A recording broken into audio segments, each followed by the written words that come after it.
Taste the Daily. 110 hate speeches were delivered by the Prime Minister. 110. And there's not a single action by the Election Commission. Mr. Udayanidhi Stalin, who has inspired us, continues to play a vanguard role in the India opposition and speak up even when the general elections are over. Because let's not forget, Jammu and Kashmir elections are coming up. And I still recall that among the brave state leaders who spoke against the abrogation of 370 was Mr. Stalin, the Honorable Chief Minister of Tamil Nadu. We have been looking at this. We have been watching it. How many state chief ministers have the courage to stand up on pure constitutional issues? Just because it's JNK, many people keep quiet. But it's a question of principle. It's a question of federal autonomy. It's a question of constitutionalism. And therefore, I really would like to urge, with lot of hope from the south of the country, that we get the leadership even after election time from the DMK to push the India Alliance to take principled stands. Young Mr. Milton along with Indra Kumarji.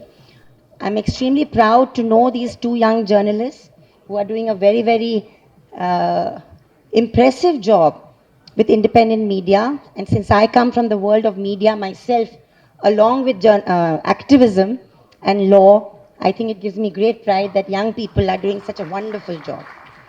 Friends, we are at a very important juncture in our country's history today, 2024.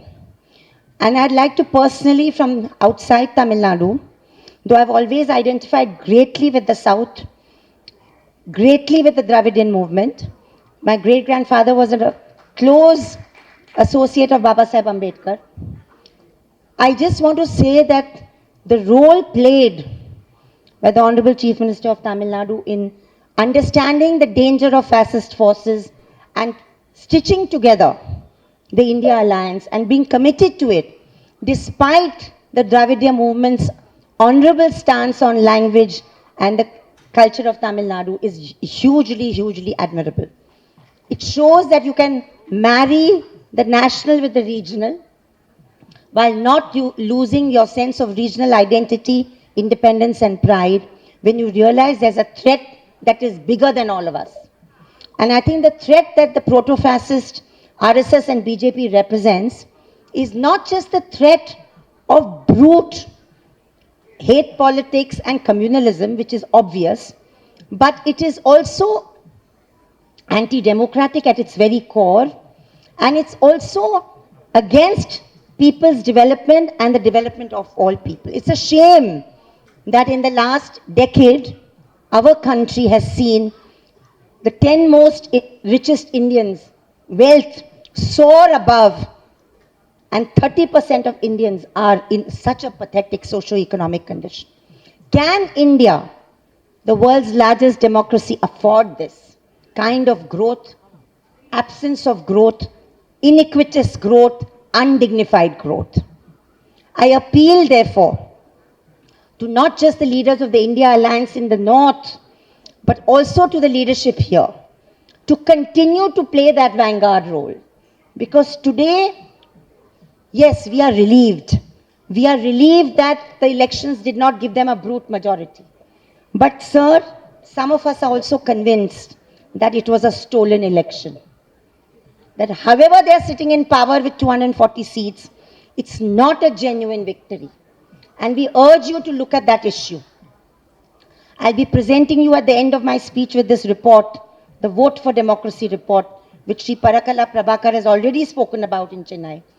But before that, I just want to remind this august audience, because I'll just take a few minutes, I know many speakers are coming, that let's not forget, even if one leaves aside 2014, let's not forget that 2019 elections were also won through complete abdication by the Election Commission of India.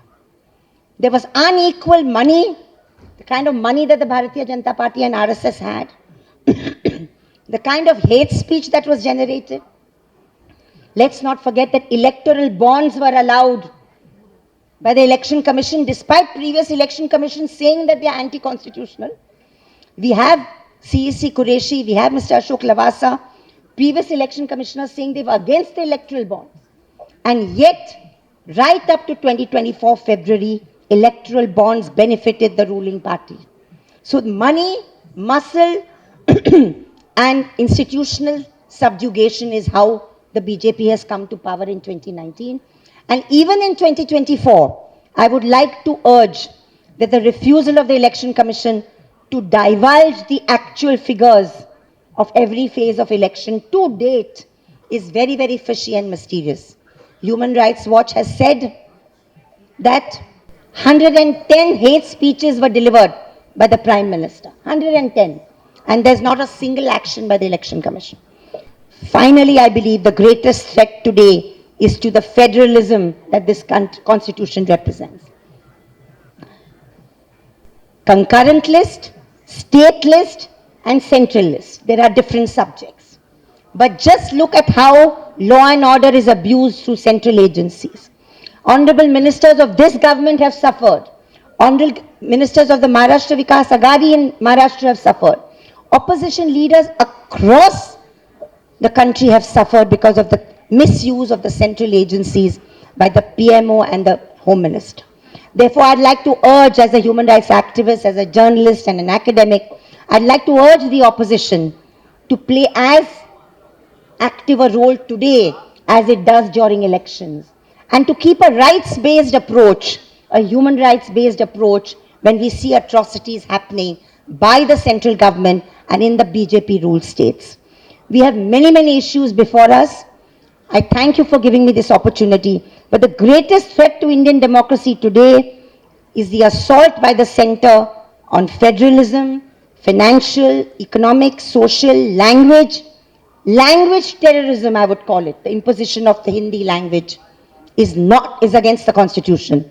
And I think most importantly, whether it's the GST tax or so many taxes, Tamil Nadu has been raising a voice, Karnataka has been raising a voice, Kerala has been raising a voice, the misuse of the governor's position, which is a constitutional position. All these are very, very crucial issues. But beyond that and above that is the institutional autonomy of the Election Commission and the judiciary that the opposition needs to speak about. And I urge that this leadership of the DMK, Mr. Udayanidhi Stalin, who has inspired us, continues to play a vanguard role in the India opposition and speak up even when the general elections are over. Because let's not forget, Jammu and Kashmir elections are coming up. And I still recall that among the brave state leaders who spoke against the abrogation of 370 was Mr. Stalin, the Honorable Chief Minister of Tamil Nadu. We have been looking at this. We have been watching it. How many state chief ministers have the courage to stand up on pure constitutional issues? Just because it's JNK, many people keep quiet. But it's a question of principle. It's a question of federal autonomy. It's a question of constitutionalism. And therefore, I really would like to urge, with lot of hope from the south of the country, that we get the leadership, even after election time, from the DMK to push the India Alliance to take principled stands. Thank you very, very much for having me here. I do not want to take more time because I'm very keen to hear the other speakers. And I congratulate you on the release of this book. And I told myself this afternoon that I have to learn the Tamil language. Thank you so much.